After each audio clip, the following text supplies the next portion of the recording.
acts like a substation, so to speak, allowing the direct collection of high-voltage electricity.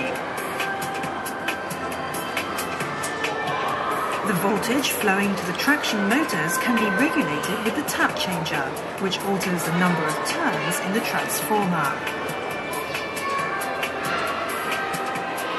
The silicon rectifier then converts the alternating current into a direct current. The direct current is then made smoother with what is known as the main smoothing reactor and flows to the motors which drive the locomotive. We see two flows of electricity. The electricity that is passing through the overhead lines and rails back to the power station, and the electricity that is used to propel the locomotive.